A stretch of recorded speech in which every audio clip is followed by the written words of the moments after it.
अस्सलाम वालेकुम स्टूडेंट, क्या हाल चाल है जी। मैं हूं मोहम्मद अहमद नज़ीर।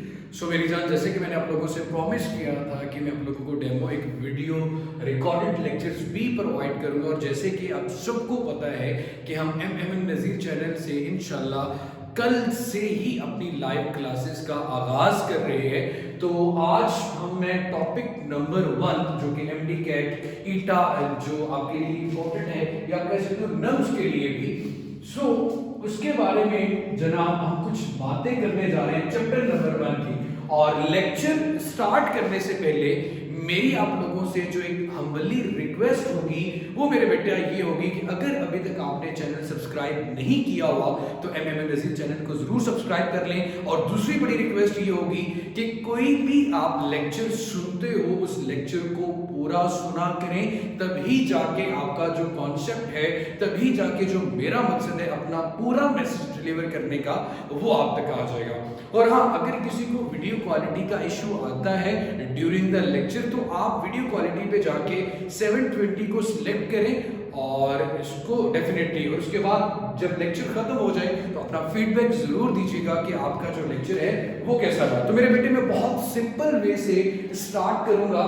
जैसे कि चैप्टर का नाम फिजिकल क्वांटिटीज है, मैंने फिजिक्स में पहले इसी टॉपिक को बिल्कुल स्टार्ट से चूज किया और इसकी बात करने जा रहा हूं। मेरे बेटे इसमें आपने सबसे पहले वही बात, इमरान खान वाली बात कि जनाब घबराना नहीं है। फिजिकल क्वांटिटी में सबसे पहले मेरे बेटे आपको ये चीज पता होना चाहिए कि what is the difference between physical and non physical, दोनों में फर्क क्या है उसकी बात करते हैं। जैसे क्वांटिटी अगर फिजिकल है तो वो नॉन फिजिकल क्वांटिटी भी हो सकती है। मैं बड़े स्लो स्टडी वे में सारी चीजें डिस्कस करूंगा और इसी एक पूरे लेक्चर में पूरे 21 चैप्टर की जो 21 चैप्टर है बुक 1 और बुक 2 के, उनकी फिजिकल क्वांटिटीज और उनके यूनिट्स की भी बात करेंगे। Physical quantities, non physical quantity, और यहां पे हमारे पास आ गई फिजिकल क्वांटिटीज। मेरा बच्चा सबसे पहले हम अगर बात करें इंसान के एहसास की, जिसमें लव, हेट, एंगर, आपकी अम्मा आपसे कितनी मोहब्बत करती है, आपका दोस्त आपसे कितनी मोहब्बत करता है, आपका दुश्मन आपसे कितनी नफरत करता है, आपको गलत बात पे कितना गुस्सा आता है, ये सारी चीजें आपके पास नॉन फिजिकल क्वांटिटीज इसलिए हैं कि आप ये सारी क्वांटिटीज को नॉन मेजरेबल क्वांटिटीज मानते हो, आप इनको मेजर नहीं कर सकते, इसलिए ये सारी क्वांटिटीज आपके पास नॉन मेजरेबल है। लेकिन आपकी हाइट कितनी है, टाइम कितना हो चुका है, आपकी बॉडी का मास क्या है, आपके घर का डायमीटर, आपके घर का एरिया क्या है, आपने कपड़े किस लेंथ विड्थ के पहने हुए हैं, एक जगह से दूसरी जगह का डिस्टेंस कितना है, लाहौर से इस्लामाबाद का, इस्लामाबाद से लाहौर से हैदराबाद केपी के, या पूरे पंजाब में एक जगह से दूसरी जगह, पूरी दुनिया में एक जगह से दूसरी जगह जाना हो, तो वो सारी क्वांटिटीज आपके लिए मेजरेबल है। वो क्वांटिटीज जो कि मेजरेबल हो, उन क्वांटिटीज को हम नाम देते हैं फिजिकल क्वांटिटीज का। फिजिकल क्वांटिटीज की लेकिन एक ही लाइन हमने लिख ली, मेजरेबल क्वांटिटीज। अब यहां पे एक्चुअली कहानी स्टार्ट होती है मेजरेबल क्वांटिटीज से कि जब आप मेजरेबल क्वांटिटीज की बात करते हो तो मेजरेबल क्वांटिटीज में मेरे बेटे आपके लिए सबसे पहले क्या चीज जरूरी होती है। किसी भी क्वांटिटी को मेजर करना हो तो उसकी मेजरमेंट के लिए सबसे पहले आपके पास जो चीज है वो क्या होना चाहिए, एक स्टैंडर्ड यूनिट। आपके पास एक स्टैंडर्ड यूनिट होना चाहिए। बहुत से लोग बड़े सादा लफ्जों में इस स्टैंडर्ड को मेजर या स्टैंडर्ड को एक्सप्लेन करते हैं, तो मैं ढाई सादा लफ्जों में कह देता हूं कि अगर आपको ऑनलाइन एक कुर्ता, एक शलवार कमीज पसंद आ जाती है, आप उस शलवार कमीज की तस्वीर को लेके मार्केट में जाते हो और बताते हो कि भाई मुझे एक जैसा कुर्ता चाहिए, तो जो मार्केट में बैठे हुए लोग हैं वो अपने पास पड़ी हुई प्रोडक्ट का कंपैरिजन करेंगे, अपने पास पड़ी हुई प्रोडक्ट का कंपैरिजन करेंगे किसके साथ, आपकी चीज के साथ। और दोनों में कंपैरिजन करने से क्या होगा, अगर आपको सेम चीज मिल जाती है मीन कि आपकी जो मेजरमेंट है वो बिल्कुल एग्जैक्ट आ चुकी है, अगर नहीं तो उसमें जो कमी बेशी आएगी, जो कम या ज्यादा होगा, तो आपको पता चल जाएगा कि मेरे स्टैंडर्ड से इस वैल्यू में कितनी कोई चीज कम है या कितनी कोई चीज ज्यादा है। जैसे कि 1 kg एक आपके पास स्टैंडर्ड है, अगर आप इसके लिहाज से कोई दूसरी चीज क्वांटिटी मेजर करते हो, अगर वो भी 1 kg होगी तो दोनों में कोई फर्क नहीं होगा। कंपैरिजन करके आप दोनों में फर्क निकालते हो, अगर सेम आ जाए तो एग्जैक्ट वैल्यू, ना सेम आए तो एग्जैक्ट वैल्यू नहीं होती। दूसरा ये मेरे बेटे, जब आप स्टैंडर्ड की बात करते हो तो आप हमेशा ये बात करते हो कि आपने एक ऐसा स्टैंडर्ड की दो खूबियां जरूर होनी चाहिए, चैप्टर 1 में आपने पढ़ी होगी, ये इजीली एक्सेसिबल हो। इजीली एक्सेसिबल का मतलब इजीली हर इंसान की पहुंच में हो, लाइक एक ऐसा स्टैंडर्ड आपने चूज करना है जो किसी के लिए रेयर ना हो, लाइक अब ऐसी क्वांटिटी का यूनिट ले लो जो कि मिल ही ना रहा आसानी से, तो वो गलत होगा। दूसरा मेरा बेटा इनवेरिएबल। इनवेरिएबल का मतलब जिसमें कोई तब्दीली ना आए, कि जैसे कि आप कहोगे जी हमारे यहाँ जो 1 kg पैक्ट है उसकी वैल्यू कुछ और, कहीं और जाके उसकी वैल्यू कुछ और आ रही हो, तो ऐसी चीजें स्टैंडर्ड के लिए इस्तेमाल नहीं की जा सकती जिनमें वेरिएशन आती हो। उसके बाद मेरे बेटे दूसरी बड़ी चीज जो किसी भी क्वांटिटी को मेजर करने के लिए जरूरी होती है वो होता है जनाब आपका प्रोसीजर, कि आपने उस क्वांटिटी को किस मेथड से मेजर करना है। टेंपरेचर जिस मेथड से मेजर किया जाएगा, डेफिनेटली मैस उस मेथड से मेजर नहीं किया जाएगा। मैस जिस मेथड से मेजर किया जा रहा है, टाइम उस मेथड से मेजर नहीं किया जाता होगा। तो हर एक का जो मेथड है वो भी आपके पास मेरा बेटा डिफरेंट होगा। उसके बाद मेरे बच्चे हम सबसे पहले बात करते हैं सिस्टम ऑफ यूनिट्स की। अब यूनिट की बात होने जा रही है तो सबसे पहले हमारे पास आ गया system of units. So system of units actually आज का हमारा मेजर टॉपिक भी रहेगा और इसमें बड़े बड़े इंटरेस्टिंग फैक्ट्स के बारे में बात करेंगे।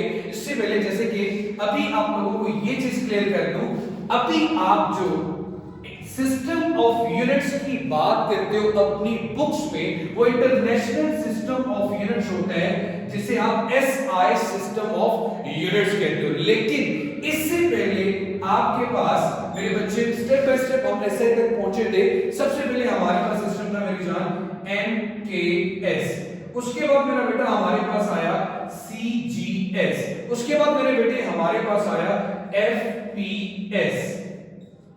अब एमकेएस का मतलब मीटर, के का मतलब किलोग्राम, टाइम का मतलब सेकंड, मतलब कि ये तीन क्वांटिटीज का यूनिट था।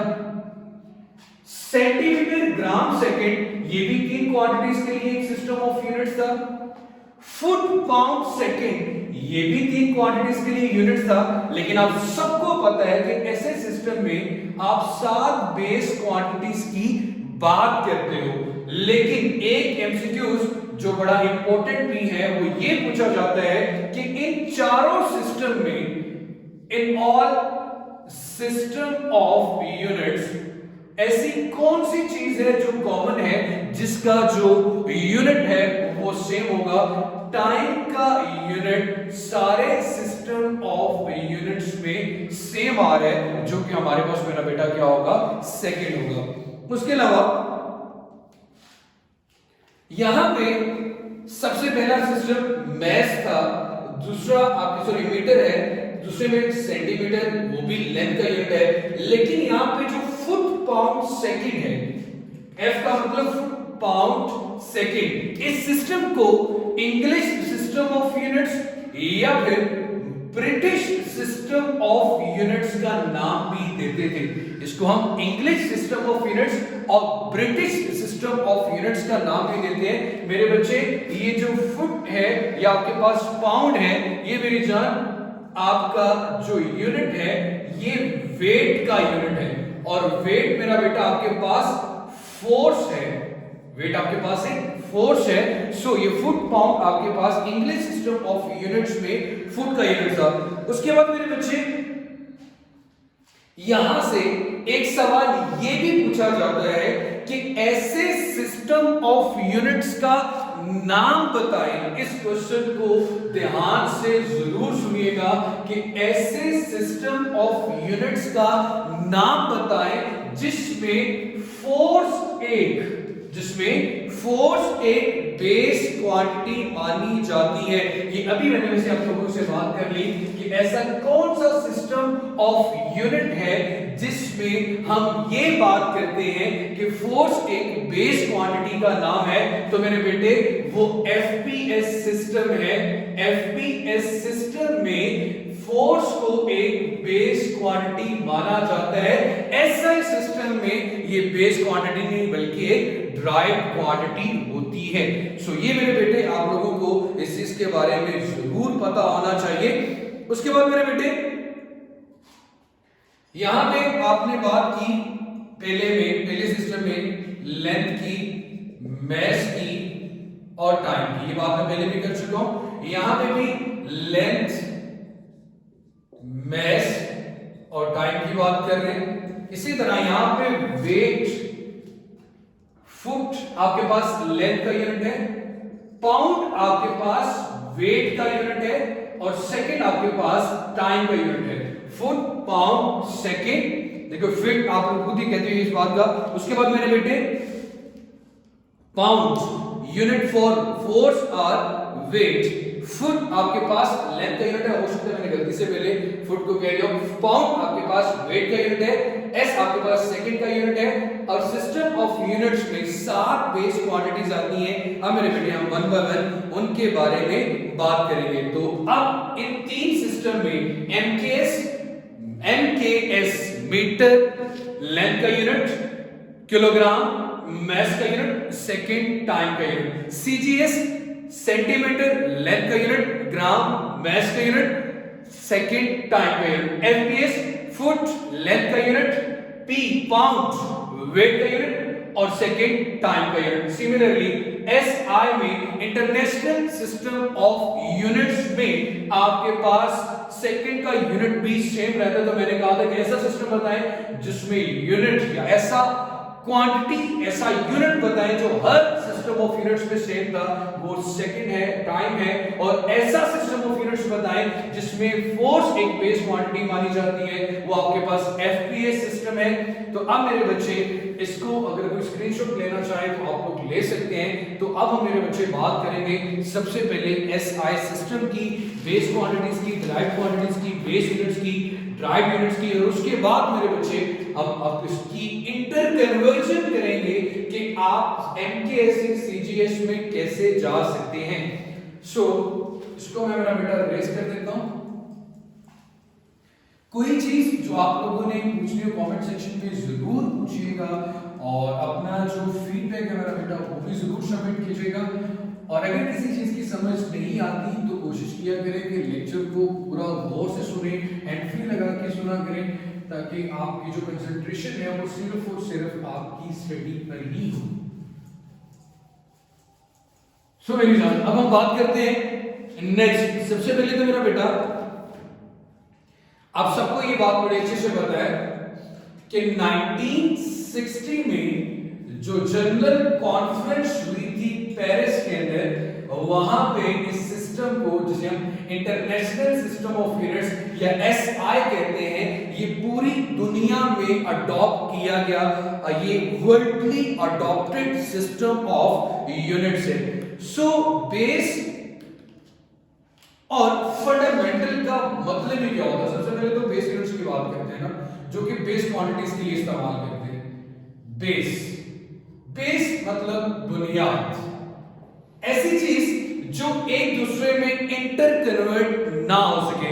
जैसे मैस का यूनिट किलोग्राम है, वो लेंथ में कन्वर्ट नहीं हो सकता। लेंथ का यूनिट आपके पास मीटर है, वो किलोग्राम में कन्वर्ट नहीं हो सकता।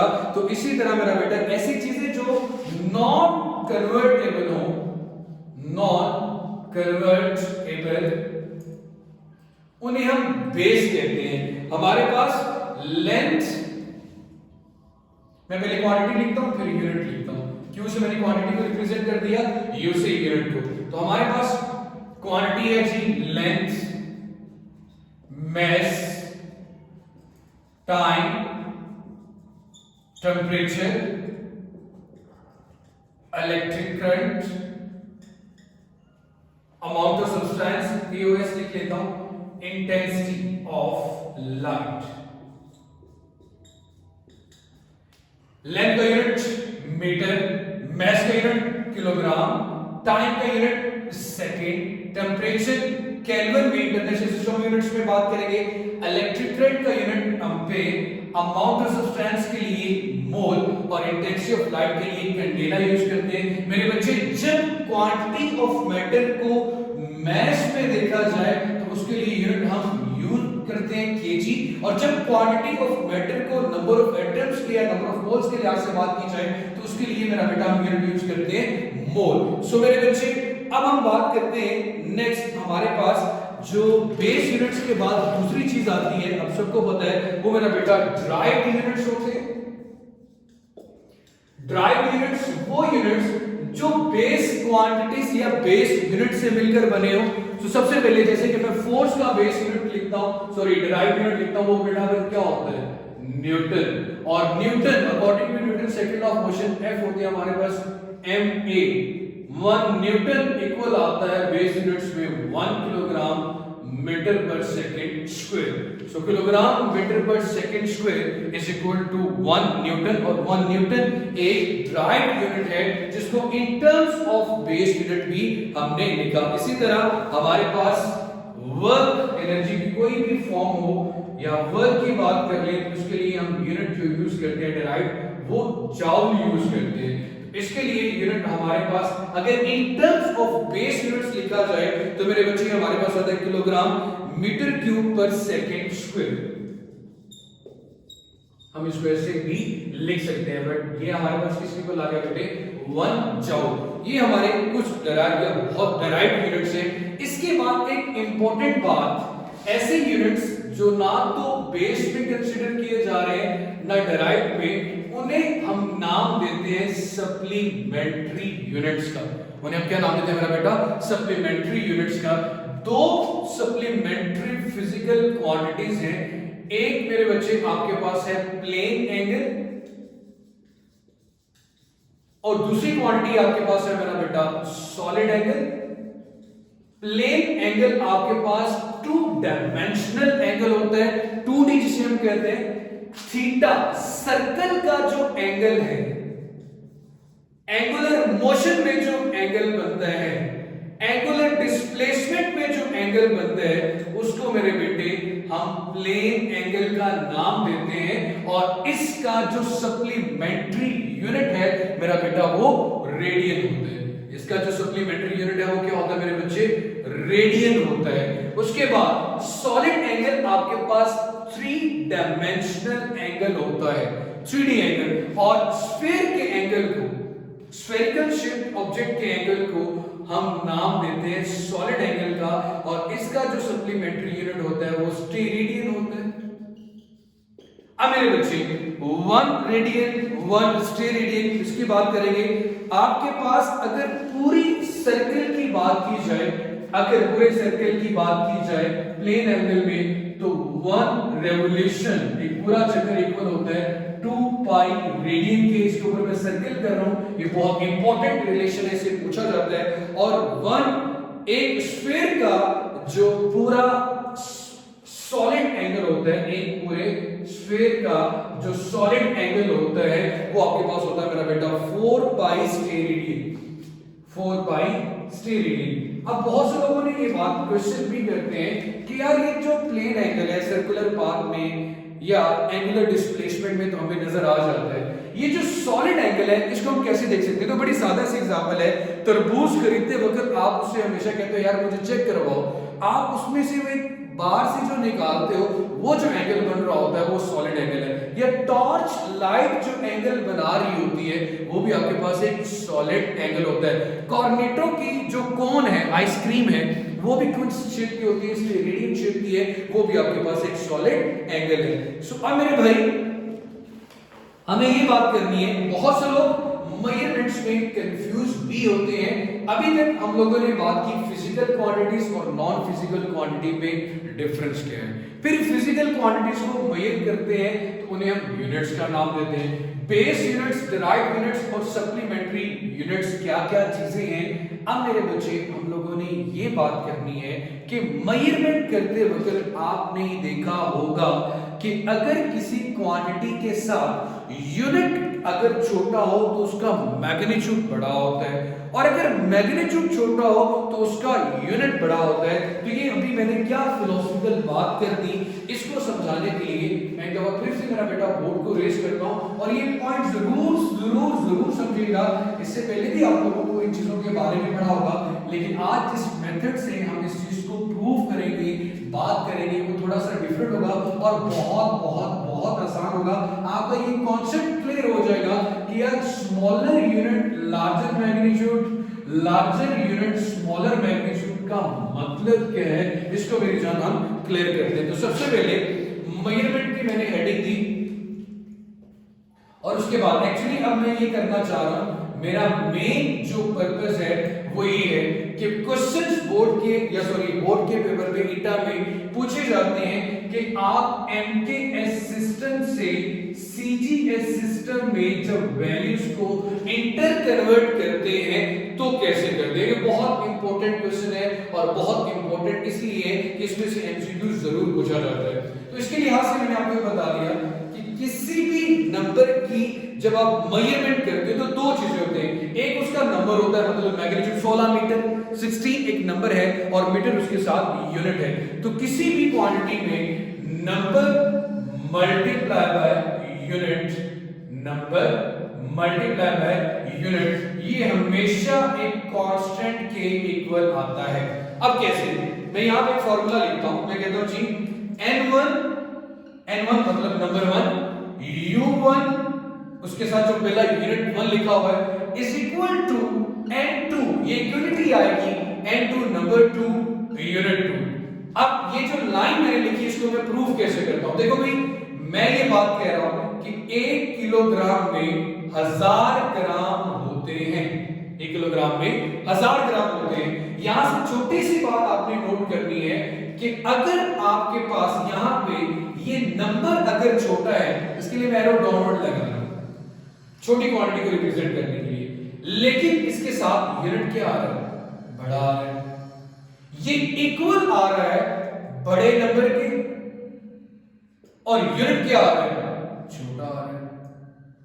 होपफुली अब ये बात क्लियर हो चुकी होगी कि अगर नंबर छोटा हो तो यूनिट बड़ा होता है, यूनिट बड़ा हो तो नंबर छोटा होता है, लेकिन दोनों वैल्यू के लिहाज से इक्वल ही होते हैं। सिर्फ देखने में आपको ये चीजें इक्वल इनइक्वल लग रही होगी, लेकिन ये इनइक्वल नहीं है, ये आपस में ये क्वांटिटीज इक्वल है। जैसे कि n1 की जगह पे मैंने 1 रख दिया, बड़े यूनिट की जगह पे आपने kg रख दिया, n2 की जगह पे आपने दूसरा नंबर 1000 रख दिया, और स्मॉलर यूनिट की जगह पे आपने g रख दिया, 1 kg is equal to 1000 gram.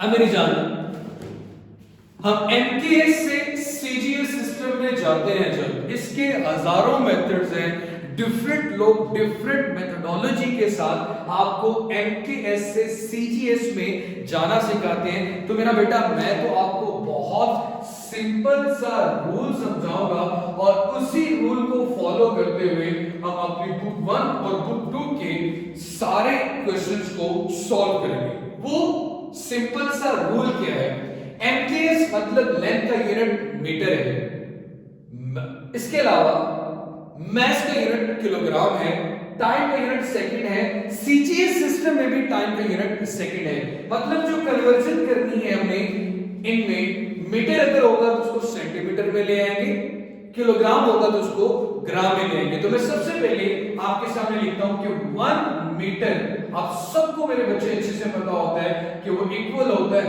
100 centimetre के। अब 100 सेंटीमीटर को मैं मजीद आसान फॉर्म में लिख सकता हूं 10 रेज़ की पावर 2 सेंटीमीटर।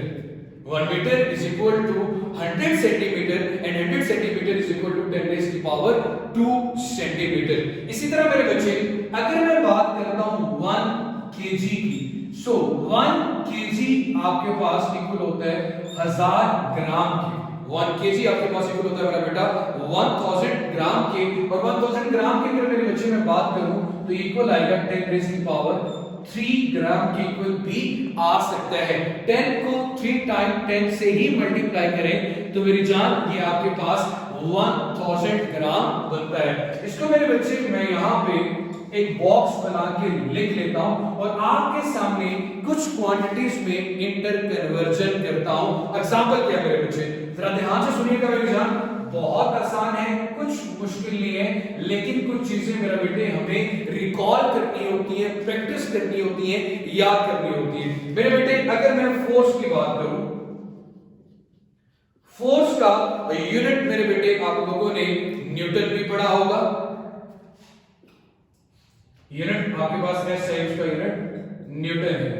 एमकेएस में हमने लिख लिया न्यूटन, लेकिन इन टर्म्स ऑफ ऐसे भी लिखा जाता है kilogram metre per second square, kilogram metre per second square. इसको अब आप कन्वर्ट करना चाहते हैं, ये एमकेएस सिस्टम है और आप इसको सीजीएस सिस्टम में लाना चाहते हैं, तो बहुत आसान सा ट्रिक है कि सबसे पहले तो मेरा बेटा आप क्या करें, इस kilogram metre per second square को ये s माइनस को इसको नीचे ले आए, s पावर 2 आ चुके हैं।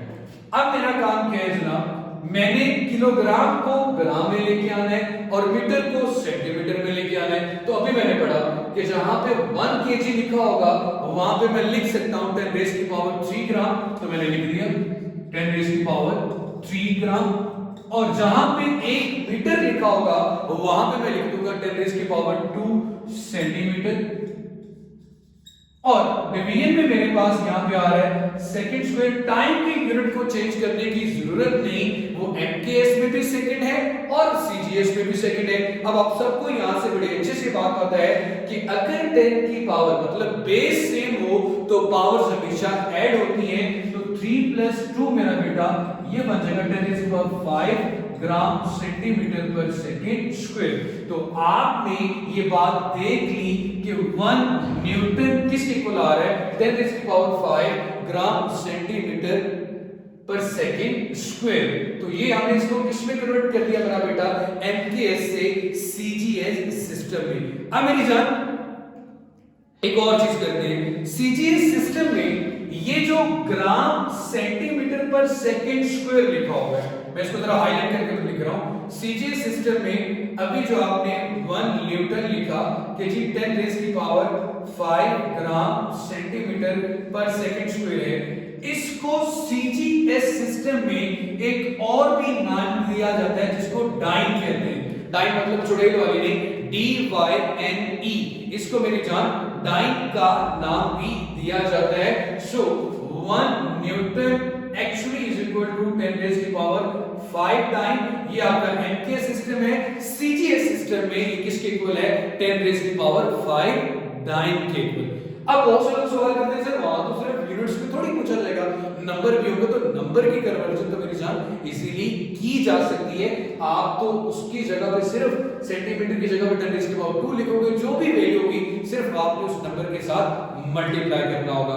उसके बाद मेरे बच्चे बहुत इंपॉर्टेंट क्वेश्चन ये कि अगर आपके पास 1 न्यूटन इक्वल आ रहा है 10 रेज़ की पावर 5 डाइन के, तो ये भी तो पूछा जा सकता है कि एक डाइन कितने न्यूटन इक्वल आएगा। तो ये 10 की पावर 5 इसके साथ मल्टीप्लाई और इधर की डिवाइड हो जाएगी, तो जब डिवाइड होगी तो 1 की पावर नीचे 10 की पावर +5 ऊपर शिफ्ट करूंगा तो -5, तो 10 रेज़ की power -5 newton is equal to 1 dyne. तो इस तरह मेरे बच्चे हम न्यूटन से डाइन में भी जा सकते हैं, डाइन से न्यूटन में आ सकते हैं, एमकेएस से सीजीएस में और सीजीएस से एमकेएस में। इसी तरह मेरा बेटा एक बहुत इंपॉर्टेंट एनर्जी, एनर्जी का यूनिट किसी भी तरह की एनर्जी हो, हम मोस्टली जो इसका मोस्ट कन्वीनियंट यूनिट है वो जॉल इस्तेमाल करते हैं।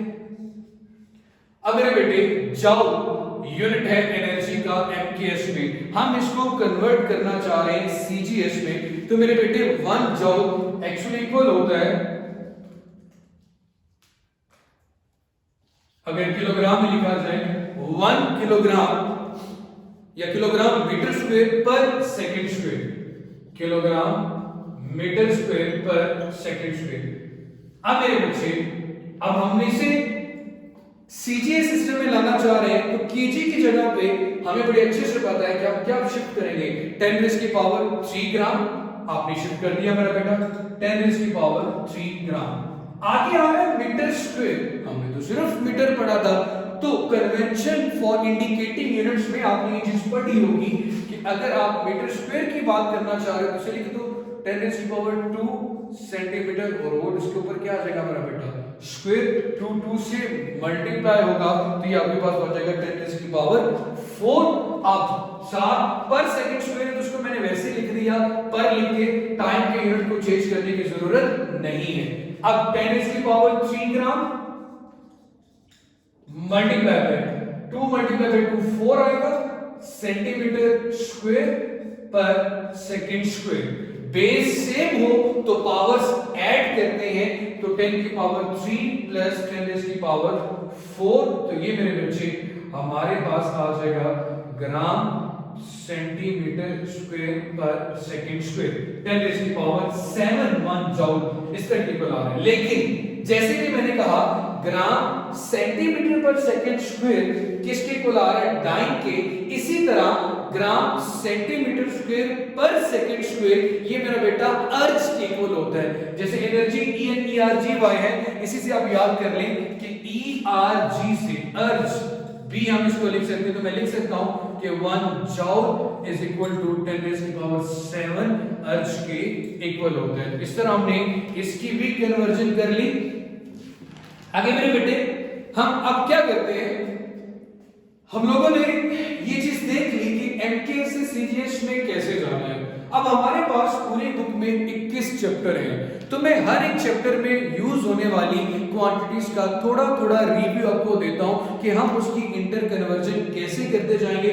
तो मेरे बेटे बहुत आसान है, इसका अगर आपने स्क्रीनशॉट नहीं लिया हुआ तो मेरा बेटा जरूर ले लें, ये आपके नोट्स भी हैं। और अगेन मैं रिपीट कर रहा हूं कि ऐसा कोई पॉइंट जो आपको कंफ्यूज कर रहा हो तो आप इस लेक्चर को दोबारा जरूर सुना करें, गौर से इस बात को सुने, और क्वेश्चन समझ नहीं आता तो कमेंट सेक्शन में दोबारा पूछें। तो अब मेरे बेटे हम चैप्टर 1 से चैप्टर 21 तक कुछ हल्का फुल्का रिव्यू भी देते हैं, और ये आपके नोट्स भी होंगे। अगर आप इस लेक्चर को प्रॉपर्ली नोट करते हो, सुनते हो, तो मेरा बेटा ये आपके साथ साथ नोट्स भी प्रिपेयर होते जाएंगे।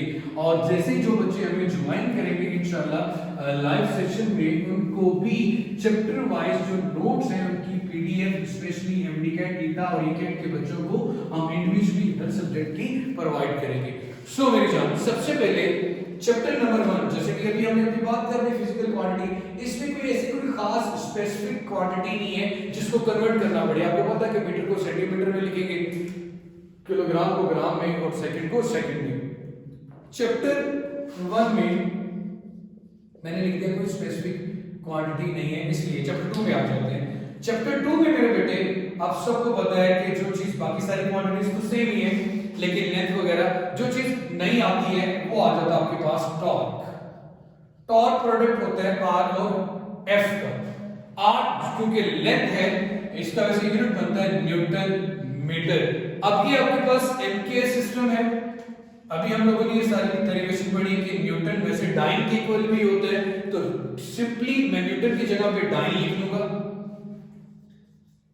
और मीटर की जगह पे हम सेंटीमीटर लिख लेंगे। हम सारे चैप्टर्स के यूनिट्स की बात करेंगे, तो डाइन सेंटीमीटर हमारे पास यूनिट बन जाएगा मेरी जान किसका, टॉर्क का। इसी तरह मेरे बच्चे आपने वर्क का फार्मूला भी पढ़ा होगा, जो यहां पे डिस्कस करना चाहूं, वो भी एफडी होता है। वो यूनिट भी आपके पास क्या मेरा बेटा, न्यूटन मीटर है। तो न्यूटन मीटर यहां पे भी, इसका भी यूनिट डाइन सेंटीमीटर हो सकते हैं। हां, यूनिट की हद तक टॉर्क और वर्क की बात की जाए तो ये दोनों सेम हो सकते हैं, लेकिन they are entirely different quantities. Torque एक वेक्टर क्वांटिटी है और टॉर्क एक्चुअली क्या होता है, turning effect of force, force लगाकर टर्निंग इफेक्ट पैदा करना। और वर्क तो मेरे बेटे ये है कि जब आप, एक तो ये स्केलर क्वांटिटी है, जब आप किसी ऑब्जेक्ट पे वर्क परफॉर्म करते हो, या तो आप उसकी एनर्जी कम कर रहे हो या आप उसकी एनर्जी ज्यादा कर रहे हो, तो ये दो अलग अलग चीजें हैं। उसके बाद मेरे बेटे चैप्टर नंबर 3 में तशरीफ ले जाएं। तो चैप्टर नंबर 3 में आप लोग क्या पढ़ते हो जी? चैप्टर नंबर 3 में आपने डिस्प्लेसमेंट पढ़ा, वेलोसिटी पढ़ी, एक्सीलरेशन पढ़ा।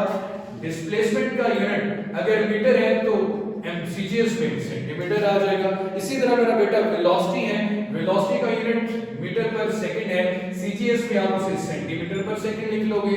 इसी तरह मेरी जान आपके पास एक्सीलरेशन है, एक्सीलरेशन का unit metre per second square है, लेकिन आप सीजीएस में उसे सेंटीमीटर पर सेकंड स्क्वायर लिख लोगे।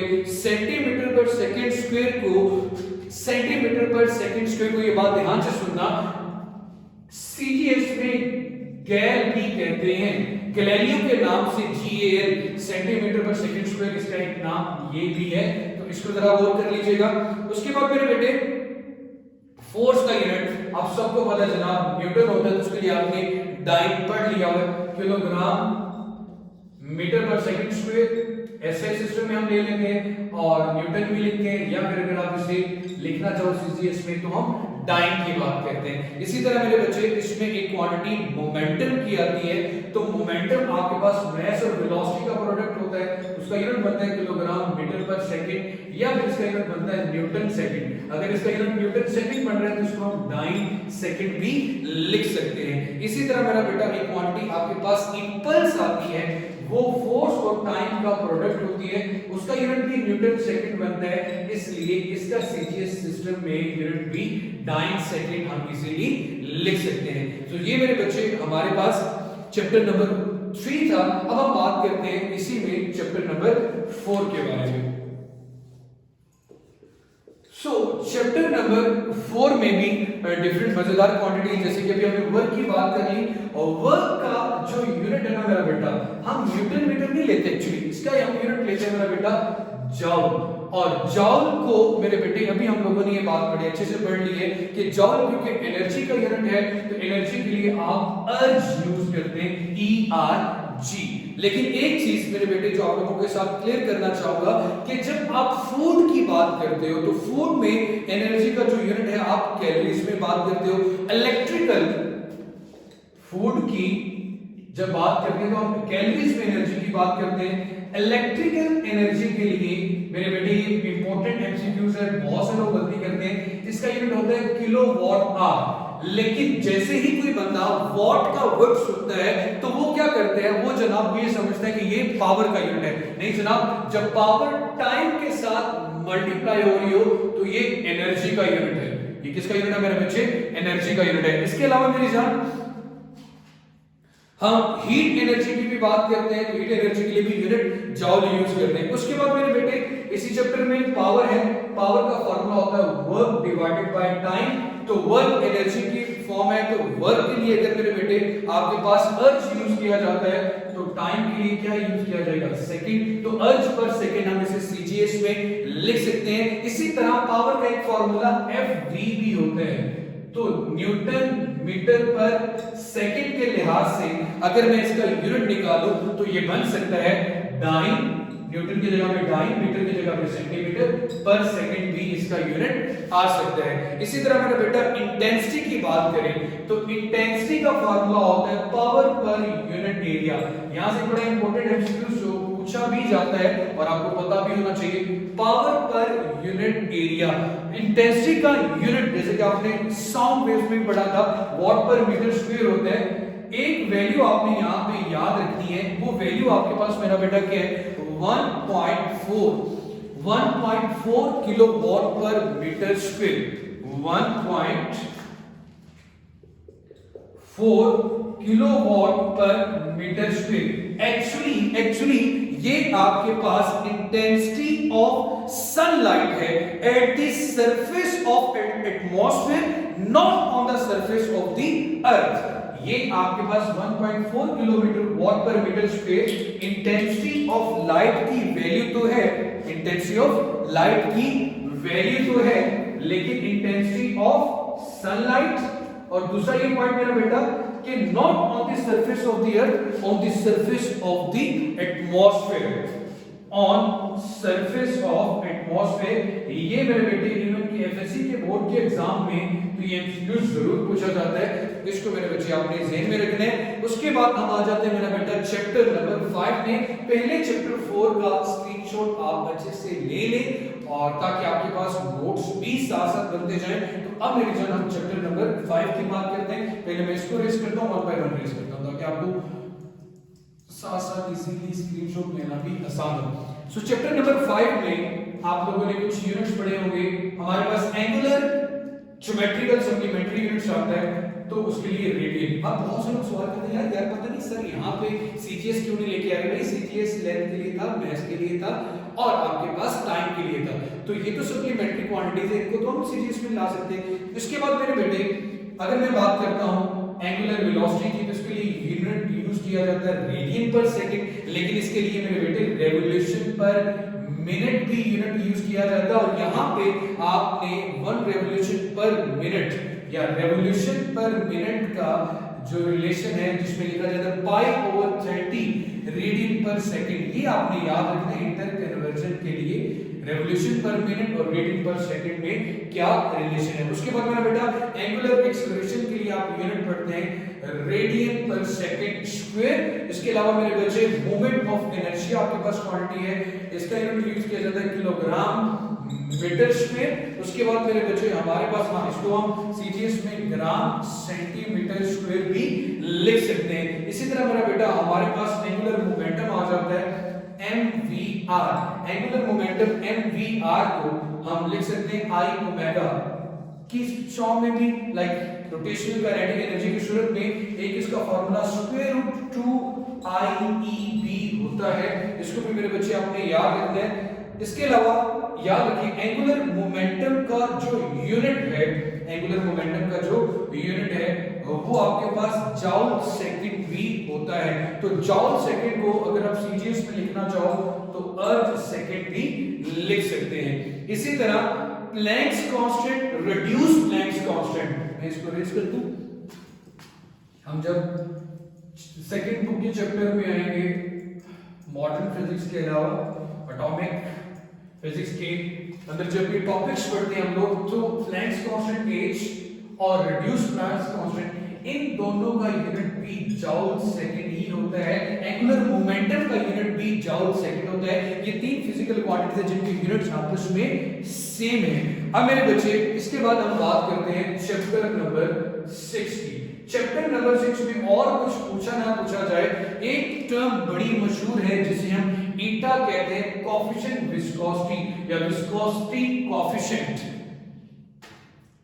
ईटा क्या बोलते हैं, ETA, जो हमारे पास होता है F/R/V के इक्वल। अगर इसका मैं यूनिट लिखूं मेरा बेटा, तो ये यूनिट हमारे पास इक्वल आता है किलोग्राम पर मीटर पर सेकंड के इक्वल, किलोग्राम पर मीटर पर सेकंड के इक्वल। उसके अलावा मेरे बच्चे ये यूनिट हमारे पास पास्कल सेकंड भी होता है, पास्कल सेकंड भी। इसके अलावा यहां पे सीजीएस सिस्टम में 1 पास्कल सेकंड को, सीजीएस सिस्टम में अगर हम बात करें पास्कल सेकंड को 10 पॉइस भी लिखा जाता है। जो पॉइजन किस पहले होते हैं, इसी तरह 10 पॉइस। तो पॉइस का जो एमसीक्यूज है मेरा बेटा, ये जरूर बहुत से लोग पूछते भी हैं। ये कोएफिशिएंट ऑफ विस्कोसिटी से लिखा था, और भी चीज पूछी ना पूछी जाए इसके बारे में क्वेश्चन जरूर पूछा जाता है। So 1 pascal is equal to poise, second बनेगा 1 pascal is equal to 10 poise के इक्वल होता है। 1 पास्कल आपके पास 10 पॉइस के इक्वल होता है। पास्कल आपके पास एमकेएस सिस्टम में ऐसे में है, जबकि ये आपके पास सीजीएस सिस्टम में यूनिट है आपके पास। अब पास्कल यूनिट में प्रेशर का यूनिट भी आता है मेरा बेटा, फोर्स का यूनिट भी आ जाता है। सो यहां से एक और बड़ा प्रोडक्ट मशहूर है। आपने 2 तरह के फ्लूइड की बात सुनी होगी, एक आइडियल है और दूसरा आपके पास नॉन आइडियल फ्लूइड है। मैं जल्दी से इस लेक्चर को वाइंड अप भी करूंगा, लेकिन डिटेल में आपको हर एक क्वांटिटी के बारे में बताना भी जरूरी है। सो मेरे बच्चे, सबसे पहले एक प्रोडक्ट जो कि आइडियल फ्लूइड के लिए होता है वो होता है जनाब एरिया और स्पीड का जो प्रोडक्ट है वो आपके पास कांस्टेंट आता है। और वो कांस्टेंट किसके इक्वल आता है, वॉल्यूम, दूसरा ब्लैक मार्कर यूज कर लेते हैं, volume divided by time. Volume divided by time. Volume का यूनिट मेरे बेटे आपको पता है मीटर क्यूब होता है, जबकि टाइम का यूनिट होता है सेकंड। ये तो आइडियल के लिए। नॉन आइडियल के लिए यही प्रोडक्ट आपके पास फिर डेंसिटी इक्वल आता है रो ए वी, क्योंकि आइडियल में तो कांस्टेंट होती है, नॉन आइडियल में डेंसिटी कांस्टेंट नहीं रहती। तो यहाँ पे ये जो प्रोडक्ट है मेरे बेटे, जैसे कि यहाँ पे ये मीटर क्यूब और सेकंड इक्वल आया, तो यहाँ पे ये मैस ओवर टाइम के इक्वल आता है। जैसे वहां पे वॉल्यूम ओवर टाइम इक्वल है, तो यहाँ पे मैस ओवर टाइम, तो मैस का यूनिट होता है किलोग्राम और टाइम का यूनिट होता है मेरा बेटा सेकंड। सो किलोग्राम पर सेकंड। उसके बाद मेरे बेटे आप लोगों ने बर्नौलीज इक्वेशन में दो चीजें पढ़ी हुई, kinetic energy per unit volume, potential energy per unit volume. उसके बाद मेरे बेटे साथ उसके साथ जो चीज potential energy per unit volume के अलावा जो चीज ऐड हो रही होती है वो आपके पास मेरा बेटा होता है प्रेशर होता है। तो क्या pressure, kinetic energy per unit volume, potential energy, इन तीनों का जो यूनिट है वो सेम है, जो कि हमारे पास पास्कल भी है। प्रेशर का यूनिट मेरे बेटा पास्कल भी होता है। सो कैसे kinetic energy per unit volume, ये तो एनर्जी पर यूनिट वॉल्यूम है, ये potential energy per unit volume. तो यहाँ पे एक चीज आप लोगों ने, वैसे एनर्जी का यूनिट जॉल होता है, नीचे मीटर पर सेकंड आ रहा है, जॉल है, मीटर पर सेकंड है। एक चीज का बात याद रखिएगा, फिजिक्स में क्या एक रूल है कि आप कभी भी दो डिफरेंट क्वांटिटीज को ऐड नहीं कर सकते।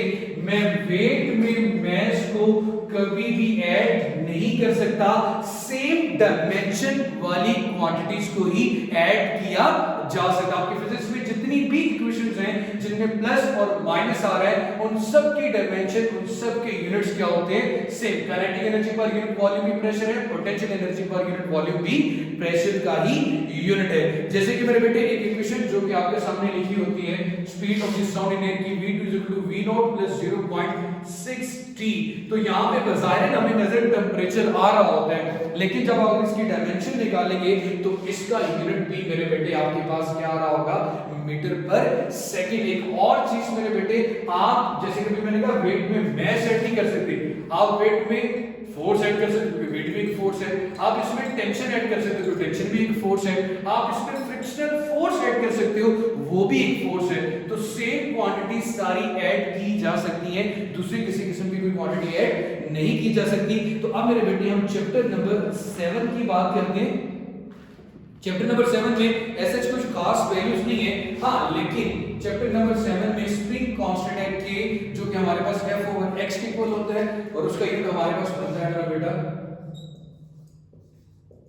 न्यूटन पर मीटर। इसी तरह इसमें एक चीज जो डिस्कस की है वो वेवलेंथ। वेवलेंथ का यूनिट आपको पता है बेटा टाइम मीटर होता है, टाइम पीरियड का यूनिट सेकंड होता है, फ्रीक्वेंसी का यूनिट हर्ट्ज भी होता है, और पर सेकंड भी लिखा जाता है। इसी तरह मेरे बच्चे हमारे पास यहाँ पे एक चीज आती है वेलोसिटी के लिए F/m। तो यहाँ पे जब ये फार्मूला पूछा जाए, ये पूछा जाए कि ये मैस का यूनिट क्या होगा इस फार्मूले में, तो आपको बड़े अच्छे से पता है ये मैस पर यूनिट लेंथ है, तो इसका यूनिट किलोग्राम पर मीटर आता है। सिर्फ मैस नहीं है, ये मैस पर यूनिट लेंथ है। उसके बाद मेरे बेटे चैप्टर, यहाँ सॉरी, ये चैप्टर नंबर 8 की बात कर रहे थे, चैप्टर नंबर 7 तो सिर्फ यही था। चैप्टर नंबर 8 की बात होगी। अब हम बात करते हैं चैप्टर नंबर 9 की। तो चैप्टर नंबर 9 में कुछ खास यूनिट्स नहीं है, सिर्फ वेवलेंथ का यूनिट है। हाँ, एक जो आपके सामने फार्मूला गिवन होता है उसकी बात कर लेते हैं मेरा बेटा, डिफरेंशियल मेथड का। चैप्टर नंबर 9 में d sin theta = m lambda. m lambda भी हो सकते हैं, n लैम्डा भी हो सकते हैं। ये कांस्टेंट है, कांस्टेंट का यूनिट भी होगा, एंगल कोई यूनिट नहीं। यहाँ पे मीटर आ गया, और इधर भी मेरा बेटा लेंथ का यूनिट भी मीटर आ गया, और इस डिस्टेंस का यूनिट भी क्या आ गया, मीटर। सो मीटर = मीटर। होमोजेनिटी भी इसकी प्रूफ हो चुकी है। उसके बाद चैप्टर नंबर 10 में मेरे बेटे, जैसे कि ऑप्टिक्स से रिलेवेंट चैप्टर है, जिसमें आपसे least distance of distinct plane आपको पता है 25 सेंटीमीटर होता है। उसके अलावा मेरे बच्चे यहाँ पे रिफ्लेक्टिव इंडेक्स आता है। रिफ्लेक्टिव इंडेक्स का फार्मूला है C/V। इसका किसी किस्म का कोई यूनिट नहीं होता, इसलिए हम हमेशा लिखते हैं कि इसका कोई यूनिट नहीं, मतलब नो यूनिट। उसके बाद मेरे बेटे ओनली हैज, यदि कोई यूनिट नहीं है तो सिर्फ मैग्नीट्यूड ही होगा इसका। अब बात करते हैं मेरा बेटा चैप्टर नंबर 10 की। तो चैप्टर नंबर 10 की बात भी हो चुकी, sorry chapter number 11 chapter number 11 जो कि हमारी बुक 1 का आखिरी चैप्टर है, उसके ऊपर बात करते हैं मेरा बेटा। उसमें किन किन क्वांटिटीज के बारे में या कुछ यूनिट्स के बारे में बात की है, तो उसको डिस्कस कर लेते हैं। चैप्टर नंबर 11 में प्रेशर का यूनिट आपको बड़ी अच्छे से पता है मेरा बेटा, पास्कल होता है। प्रेशर का यूनिट मेरे बच्चे पास्कल है। वॉल्यूम का यूनिट मेरी जान मीटर क्यूब है।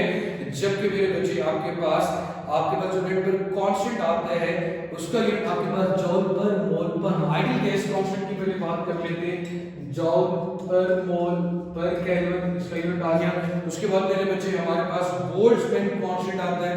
बोल्ट्जमैन कांस्टेंट का आप लिखते हो मेरा बेटा R/NA, इसका यूनिट आपके पास में जान आ जाएगा जॉल पर केल्विन। इसी तरह नंबर ऑफ सब्सटेंसेस के लिए आपके पास यूनिट या अमाउंट ऑफ सब्सटेंसेस के लिए मोल आ जाता है। उसके बाद मेरे बेटे molar specific heat constant pressure का जब आप मोलर स्पेसिफिक कांस्टेंट वॉल्यूम के साथ यूनिट लेते हो तो उसका कोई यूनिट नहीं आता।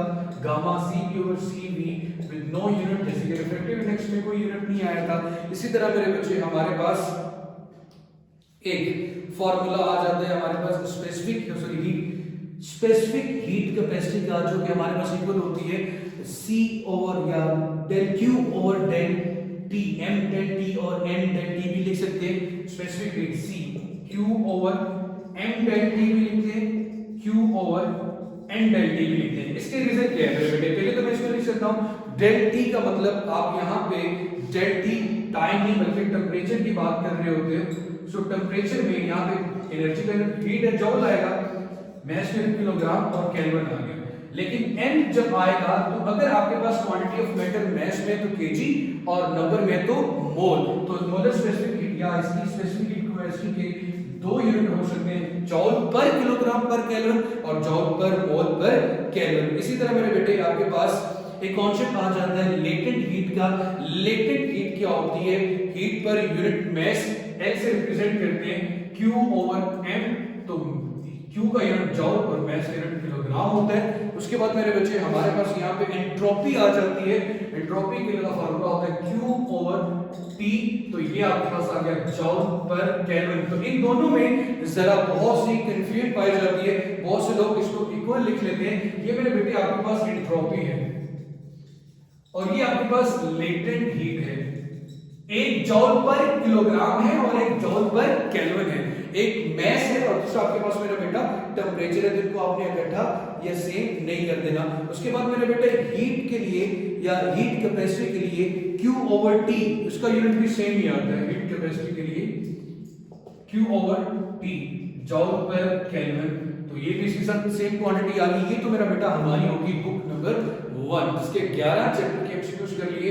अब थोड़ी ही देर में मेरा बेटा हम इसी के साथ चैप्टर 12 से चैप्टर 21 तक बुक 2 के एमसीक्यूज भी या एमसीक्यूज छोड़े सिर्फ और सिर्फ यूनिट्स की बात करते हैं और ऐसे हो जाएंगे जैसे कि हुए। जैसे कि आप सबको पता है कि हमारा पहला चैप्टर इलेक्ट्रोस्टैटिक्स का है।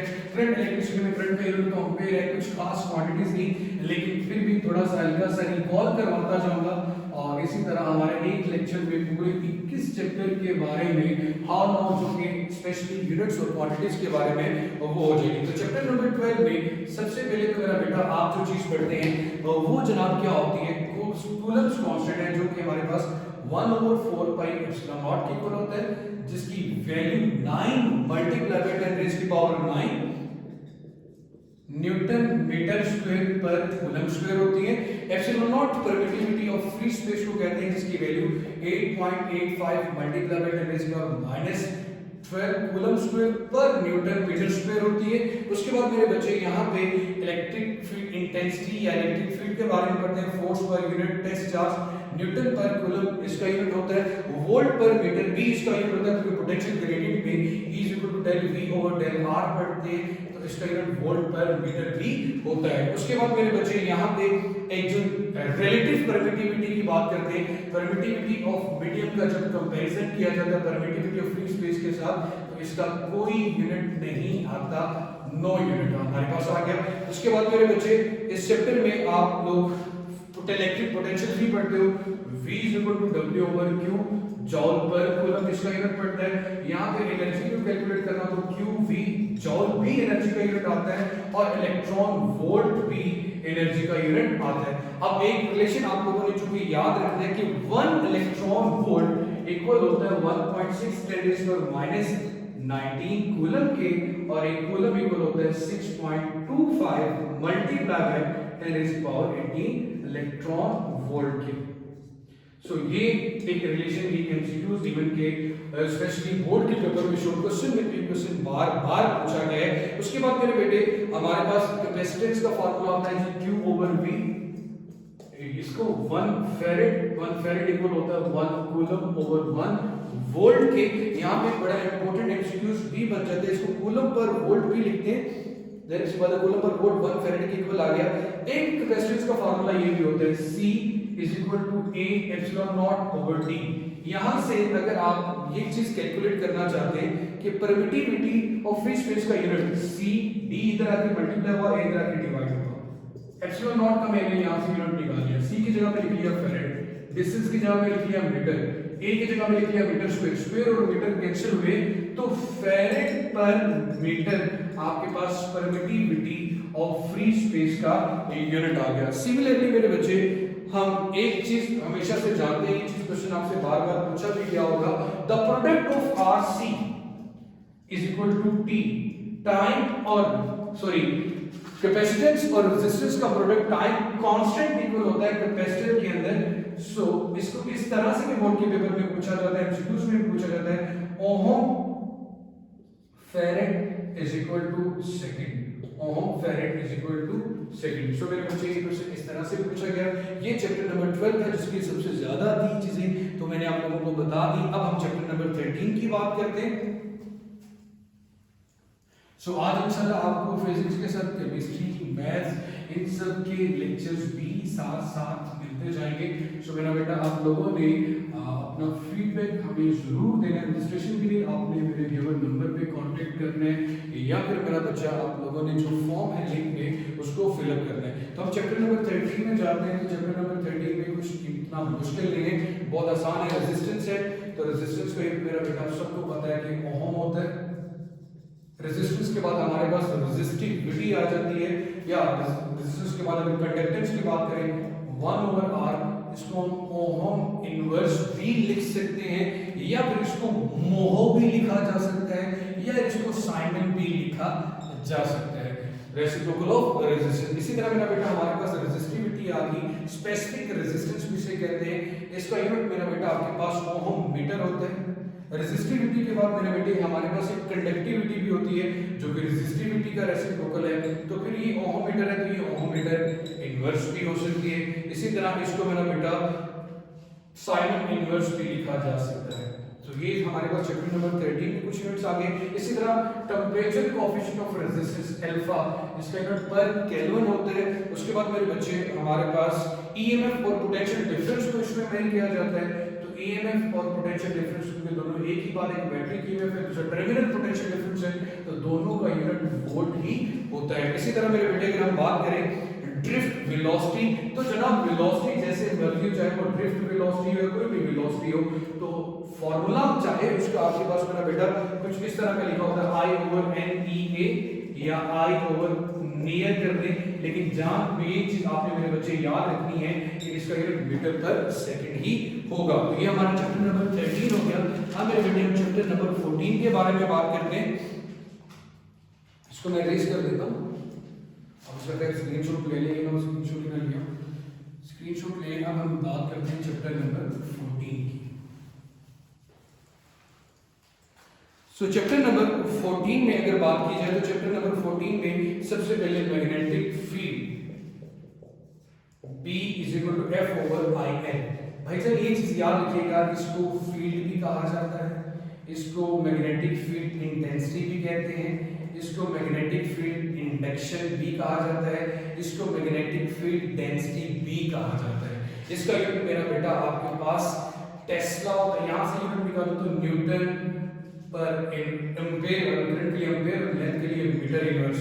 इसका यूनिट 1 टेस्ला भी होता है, 1 tesla equal to 1 metre, ampere inverse, metre inverse. और यहाँ पे आपके पास यहाँ चीज याद रखनी है कि सीजीएस सिस्टम में 1 टेस्ला इक्वल होता है 10⁴ गॉस 10। 10⁴ गॉस के लिए इंपॉर्टेंट है सीजीएस सिस्टम में 1 टेस्ला आपके पास आ गया सही में, तो सीजीएस सिस्टम में 10⁴ गॉस की इक्वल होती है। इसी तरह इलेक्ट्रिक फ्लक्स आ जाता है हमारे पास और मैग्नेटिक फ्लक्स आ जाते हैं हमारे पास। इलेक्ट्रिक फ्लक्स होता है EA, मैग्नेटिक फ्लक्स होता है BA। इलेक्ट्रिक फ्लक्स का फॉर्मूला होता है न्यूटन पर कूलम या इसका यूनिट होता है न्यूटन पर कूलम मीटर स्क्वायर या न्यूटन मीटर स्क्वायर पर कूलम लिख लें। मैग्नेटिक फ्लक्स का फॉर्मूला आपके पास जनाब होता है टेस्ला मीटर स्क्वायर या टेस्ला मीटर स्क्वायर को वेबर भी लिखा जाता है। फ्लक्स का यूनिट वेबर भी होता है, तो इसी तरह याद रखिएगा। उसके बाद 1 वेबर फ्लक्स का सीजीएस में 1 वेबर एक्चुअली होता है 10⁸ मैक्सवेल की। ये बहुत इंपॉर्टेंट टर्म्स है, कुछ याद रखनी पड़ेगी आप लोगों को। सीजीएस सिस्टम में 10⁸ मैक्सवेल इक्वल ये होता है सीजीएस और ये आपके पास आ गया मेरा बेटा एमकेएस। उसके बाद मेरी जान हम आ जाते हैं अपने नेक्स्ट चैप्टर में भी। नेक्स्ट चैप्टर में सर इसमें ये चीज देख लें, charge to mass ratio of electron भी आती है। चार्ज का यूनिट क्या होता है मेरा बेटा आपके पास कूलम और मास का यूनिट क्या होता है किलोग्राम। और एक वेलोसिटी सिलेक्टर आता है। Charge to mass ratio of electron जब आप फाइंड आउट करते हो तो चैम्बर के अंदर इलेक्ट्रिक और मैग्नेटिक फील्ड का जब कंपैरिजन करते हो तो वेलोसिटी का यूनिट मतलब उसका यूनिट क्या आता है मीटर पर सेकंड। हालांकि ऊपर न्यूटन पर कूलम है, नीचे आपके पास टेस्ला है, तो ये बात आप लिख सकते हैं कि न्यूटन पर कूलम ओवर टेस्ला किसके इक्वल आ गया मीटर पर सेकंड के इक्वल भी आता है। इसी तरह यहां से जो क्वेश्चन बार-बार पूछा जाता है कि ratio of electric and magnetic field is equal to velocity are metre per second. अब हम बात करते हैं चैप्टर नंबर 15 की। सो चैप्टर नंबर 15 में जो चीज पूछी गई उसमें सबसे पहले दो चीजें हमने पहले भी पढ़ी हुई है। ईएमएफ इंड्यूस्ड ईएमएफ है तो यूनिट उसका वोल्ट थी, तो डिफरेंट फॉर्म है del phi over del T S, तो कोई और फार्मूला हमारे पास आ जाता है जैसे कि वीपीएल, तो इन सब का यूनिट आपके पास वोल्ट ही आएगा। उसके बाद मेरे बच्चे हम लोगों ने यहाँ पे इलेक्ट्रिक करंट की बात की तो इलेक्ट्रिक करंट में यूनिट एम्पीयर ही रहेगा। सो यहाँ पे इसके अलावा जो इंपॉर्टेंट नई टर्म्स हैं उसमें म्यूचुअल इंडक्टेंस आ जाती है या सेल्फ इंडक्टेंस आ जाती है। दोनों के लिए हम यूनिट हेनरी यूज करते हैं। इसके अलावा मेरा बेटा उसका unit volt second ampere inverse भी होता है, वोल्ट सेकंड एम्पीयर इनवर्स। वैसे according to Ohm's law V is equal to IR है, यहां से R निकालें तो ये हमारे पास आ जाएगा V is equal to IR, R निकालें तो V over I के इक्वल आएगा, वोल्ट और नीचे आ रहा है एम्पीयर, तो वोल्ट एम्पीयर इनवर्स ओम के इक्वल भी होता है। 1 ohm is equal to 1 volt ampere inverse, मतलब वोल्ट एम्पीयर इनवर्स की जगह पे मैं ओम सेकंड भी लिख सकता हूं, तो ओम सेकंड भी एक यूनिट आपके पास बन सकते हैं। अब याद रखने वाली यहां से जो चीज थी जिसके लिए मैंने प्रोडक्ट लिया, कैपेसिटर के अंदर आपने टाइम कांस्टेंट पढ़ा T is equal to RC capacitor के लिए। इसी तरह इंडक्टर के अंदर कैपेसिटर में चार्जिंग और डिस्चार्जिंग है और इसी तरह इंडक्टर में मैग्नेटाइजेशन और डीमैग्नेटाइजेशन है।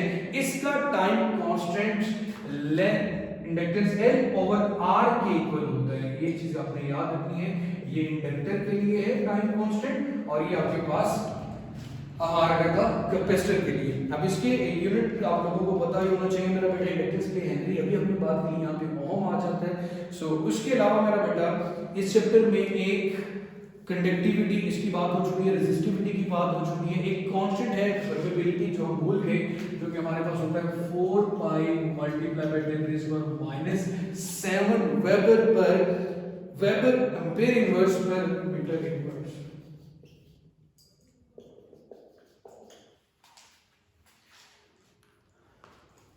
मीटर इनवर्स, ये हो गया हमारे पास चैप्टर नंबर 15। अब हम बात करते हैं चैप्टर नंबर 16 की। चैप्टर नंबर 16 में कोई खास मुश्किल भी नहीं है, बहुत आसान है और इसको जल्दी से हम कंप्लीट करते हैं। बहुत स्मॉल थोड़ी सी क्वांटिटीज रह चुकी है चैप्टर नंबर 16 में। चैप्टर नंबर 16 में सबसे पहले हमारे पास आ जाता है वोल्टेज के लिए वोल्ट, इलेक्ट्रिक करंट के लिए एम्पीयर आ गया। इसी तरह मेरा बेटा हमारे लिए रेजिस्टेंस हो, रिएक्टेंस हो या इंपीडेंस हो, सब के लिए यूनिट ओम यूज किया जाएगा। इंडक्टेंस हो, म्यूचुअल इंडक्टेंस हो, दोनों के लिए यूनिट हेनरी यूज किया जाएगा, क्योंकि हमने पहले भी बात कर ली। कैपेसिटेंस के लिए फैराड यूज करेंगे और फ्रीक्वेंसी के लिए यूनिट हर्ट्ज इस्तेमाल किया जाएगा। ये हमारे पास चैप्टर नंबर 17 था। इसके अलावा एक और चीज, जब ये फार्मूला आता है 1/LC, ये यूनिट होता है फ्रीक्वेंसी का, और फ्रीक्वेंसी का पर सेकंड यूनिट भी होता है। उसके बाद मेरे बेटे LC जब आ जाए तो फिर रेसिप्रोकल अगर ले लूं मैं फ्रीक्वेंसी का, तो वो टाइम बन जाता है, तो फिर ये सेकंड इक्वल आएगा। उसके बाद मेरे बेटे चैप्टर नंबर 17 में आपके पास, क्योंकि सॉलिड्स की बात करते हैं, प्रॉपर्टीज ऑफ सॉलिड में, तो यहाँ पे कुछ चीजों के यूनिट सेम है। जैसे कि अगर मैं बात करूं स्ट्रेस की, वो टेंसाइल हो या किसी किस्म की स्ट्रेस हो, तो तीनों किस्म की स्ट्रेस में, मतलब लेंथ के लिहाज से अगर बात करूं डेल्टा L ओवर L, उसके बाद वॉल्यूमेट्रिक की स्ट्रेस की बात की जाए या एरिया की बात की जाए, शिफ्ट की बात करते हैं, तो तीनों में जो डेल V ओवर V की बात करूं, डेल A ओवर A की बात करूं, लेंथ में चेंज, वॉल्यूम में चेंज या एरिया में चेंज, तीनों किस्म का जो स्ट्रेस है, इसमें किसी किस्म का कोई यूनिट नहीं आता। टेंसाइल स्ट्रेस लेंथ वाले को कहते हैं, दूसरा वॉल्यूमेट्रिक आता है, और उसके बाद हमारे पास शेयर। इसी तरह मेरे बेटे, हाँ, जैसे इसका कोई यूनिट नहीं है, तो हमने पढ़ा रिफ्रैक्टिव इंडेक्स, इसका भी कोई यूनिट नहीं होता। फिर हमने कहा कि रिलेटिव परमिटिविटी का भी कोई यूनिट नहीं होता। फिर हमने अभी बात की रिलेटिव परमिटिविटी के अलावा कि हमारे पास जो गामा है उसका भी किसी किस्म का कोई यूनिट नहीं होता। उसके बाद मेरे बेटे हमारे पास स्ट्रेस, जो इसमें स्ट्रेन की बात करते हैं, तो स्ट्रेन वॉल्यूमेट्रिक हो या टेंसाइल स्ट्रेस हो, शेयर स्ट्रेस हो, और यंग्स मॉडुलस हो, या कोई भी चीज हो, सबके लिए जो यूनिट था वो हमारे पास न्यूटन पर मीटर स्क्वायर है। y का यूनिट भी, g का यूनिट भी, और हमारे पास k का यूनिट भी है, और वो भी हमारे पास क्या है मेरे बच्चे, सेम न्यूटन पर मीटर स्क्वायर। यहाँ पे हम सॉरी स्ट्रेन की बात कर रहे थे, वॉल्यूमेट्रिक स्ट्रेन हो, लेंथ वाइज टेंसाइल स्ट्रेन हो, या ए के लिहाज से, एरिया के लिहाज से शेयर स्ट्रेन हो, इन सब का कोई यूनिट नहीं होता। लेकिन स्ट्रेस, क्योंकि फोर्स है, फोर्स और प्रेशर, इन दोनों का यूनिट आपके पास में क्या आता है मेरा बेटा, सेम आता है। इनका यूनिट पास्कल भी हो सकता है, क्योंकि स्ट्रेस हमारे पास फोर्स इक्वल है या P इक्वल है, तो P हमारे पास F ओवर A इक्वल आता है, फोर्स पर यूनिट एरिया, इसका यूनिट पास्कल है, या फिर न्यूटन पर मीटर स्क्वायर भी हो सकता है। उसके बाद मेरे बेटे हम जाते हैं नेक्स्ट चैप्टर में। नेक्स्ट चैप्टर में मेरे बच्चे हमारे पास चैप्टर नंबर 18, क्योंकि इलेक्ट्रॉनिक्स से रिलेटेड है, जिसमें वोल्टेज और करंट के अलावा कोई खास इस तरह की क्वांटिटी नहीं जिसका कोई यूनिट हो। तो वोल्टेज और करंट की यूनिट हम ऑलरेडी काफी 4 से 5 दफा डिस्कस कर चुके हैं। अब हमारे लास्ट 2 चैप्टर रह गए। चैप्टर नंबर 18 में वोल्टेज है तो यूनिट वोल्ट आ गया, करंट है तो यूनिट एम्पीयर आ गया। उसके बाद चैप्टर नंबर 19 की बात करें तो चैप्टर नंबर 19 में आप लोग जो नई चीज पढ़ते हो, lambda T is equal to constant जो हमारे पास आता है। सो हमारे पास टेम्परेचर का यूनिट केल्विन होता है, इसे डिस्प्लेसमेंट लॉ भी कहते हैं मेरा बेटा, डिस्प्लेसमेंट लॉ। लेंथ के लिए यूनिट मीटर, टेम्परेचर के लिए यूनिट केल्विन, सो मीटर केल्विन भी उसका यूनिट हो सकता है। उसके बाद हमारे पास कुछ कांस्टेंट्स आते हैं, जैसे कि स्टीफन बोल्ट्जमैन कांस्टेंट आता है। तो स्टीफन बोल्ट्जमैन कांस्टेंट की वैल्यू आपके पास 5.678 मल्टीप्लाई बाय 6.7 मल्टीप्लाई बाय 10 पर माइनस 8 वॉट पर मीटर स्क्वायर पर केल्विन -4। तो ये आपको पता है इंटेंसिटी है, ये आपके पास टेम्परेचर है। तो ये कुछ कांस्टेंट थे। उसके बाद मेरे बेटे आप लोगों ने जो चीज पढ़ी, प्लांक्स कांस्टेंट हो, एज या रिड्यूस प्लांक्स कांस्टेंट हो, दोनों के लिए जो यूनिट था हम लोग बड़े चीज पढ़ चुके हैं, वो जूल सेकंड होता है। इसका यूनिट भी क्या होता है, जूल सेकंड। प्लांक्स कांस्टेंट की वैल्यू 6.63 मल्टीप्लाई बाय 10 पर -34 होती है। इसी तरह कॉम्पटेंट इफेक्ट पे जब आप एक चीज पढ़ते हो, कॉम्पटेंट शिफ्ट के बारे में पढ़ते हो, delta lambda is equal to h over m nought c into 1 minus cos theta. तो वैसे ये सारी क्वांटिटीज में इसका यूनिट तो नहीं आएगा। प्लैंक्स कांस्टेंट के यूनिट पे जब आपस में कंपैरिजन करते हैं तो वेवलेंथ का यूनिट हमारे पास metre into is equal to metre, homogeneity equation की पूरी हो जाती है। अब आ जाते हैं हम चैप्टर नंबर 20 पे, जो कि हमारा सेकंड लास्ट चैप्टर है। उसके ऊपर मेरे बेटे बात करते हैं। चैप्टर नंबर 20 में सबसे पहले जो नई चीज हम आगे बढ़ते हैं वो रेड बर्ड कांस्टेंट होता है। उस रेड बर्ड कांस्टेंट की वैल्यू 1.0974